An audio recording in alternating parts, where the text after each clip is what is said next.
capítulo 1, no versículo 1, vai dizer que Deus criou todas as coisas, não é? Criou os céus e a terra. E esse texto é um texto muito especial. E eu queria ler para você a primeira parte em hebraico, que é Bereshit bara Elohim. E eu queria chamar do hebraico a palavra Elohim, para poder explicar para vocês algumas coisas. A palavra Elohim, ou Elohim, como nós transliteramos e cantamos em algumas canções, significa Senhor, mas não é apenas Senhor, como qualquer Senhor. Está falando do grande eu sou, do grande Senhor, do Todo-Poderoso, aquele que faz, que cria e que por meio dele todas as coisas são. E é esse Deus que resolve criar todas as coisas. Criar a terra, já estava sem forma e vazia, e ele começa a dar forma ao caos da terra. Só que Deus vai criar a partir de algo já existente. Que coisa interessante, não é? O que é que existia para Deus criar o que ele vai criar no versículo 26? Existia ele mesmo. Existia Deus Pai, Deus Filho e Deus Espírito Santo. Já havia uma comunidade eternal, ou uma comum unidade, não é uma palavra composta. São três vivendo em um, é a Trindade. E há uma escola teológica que defende que a primeira referência à Trindade na Bíblia está no versículo 1 de Gênesis 1. Só que no versículo 26 isso vem de modo explícito, porque vai dizer o seguinte: façamos o homem, como é que diz aí na Bíblia? A nossa imagem, conforme a nossa. Então perceba, é criado a partir de algo já existente. O homem vai ser criado a partir da existência de Deus, a partir do modelo de Deus, para se parecer com Deus. Você deve saber a resposta de cor, porque é teologia básica que eu vou perguntar. Por que o homem foi criado? O que mais?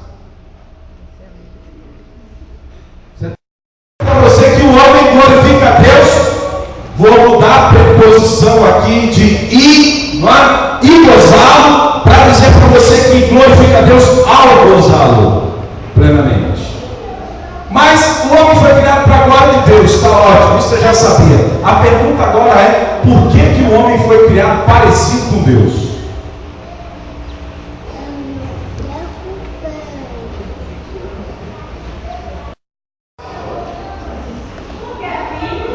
Porque é filho, o que mais?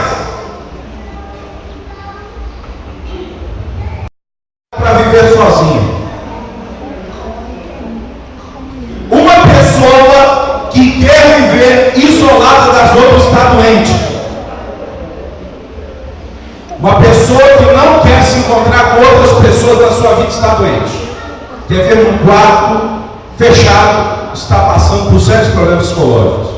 Nós somos criados para nos relacionarmos. E eis a razão pela qual o homem se parece com Deus, para que ele possa se relacionar com ele. Senão não haveria outro sentido. E eu quero falar com você que esse relacionamento que Deus propicia ao homem era algo que me faria crescer a cada dia em quem Deus é. Lembre comigo que lá no Jardim do Éden, Deus todas as tardes se encontrava-se com Adão e Eva. Você lembra disso? Na viração do dia, eles estavam se encontrando para conversar. E eu gosto de imaginar essas conversas, irmãos.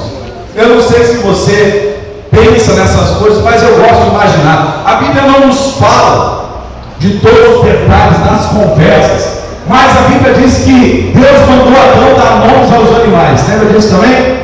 E Adão saía por aí dando nome aos animais. Eu imagino que numa tarde dessa está lá Deus no jardim encontrando com Adão e Eva, e Deus pergunta: como é que foi o dia de vocês? Pergunta que toda esposa gosta de escutar do marido, mas também gosta que o marido escute as próximas horas do que ela vai contar também.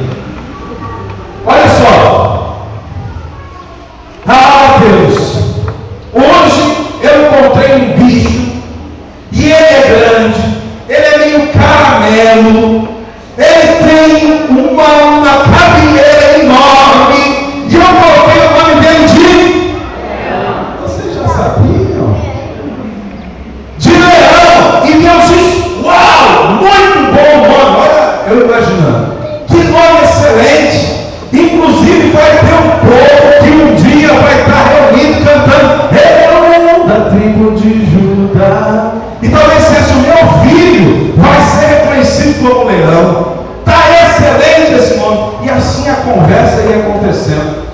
irmão tinha um bicho invejoso, que ele queria destruir o relacionamento que o homem tinha com Deus, porque a cada dia que o homem se relacionava com Deus, o homem aprendia mais de Deus. Porque quando o Senhor sopra nas narinas do homem o fogo da vida, a palavra hebraica é a palavra nefesh, que significa que parte de Deus foi colocado no homem. E é por isso que nós somos semelhantes, porque algo de Deus foi colocado em nós. E Deus estava desenvolvendo essa semelhança no dia a dia, no relacionamento. E aí vem o diabo contra aquilo que é o bem mais precioso do homem, que é o relacionamento com o seu Criador, razão pela qual ele foi criado. E o diabo então, personificado, vai conversar com a mulher, e a primeira coisa que o diabo vai fazer é questionar a palavra de Deus.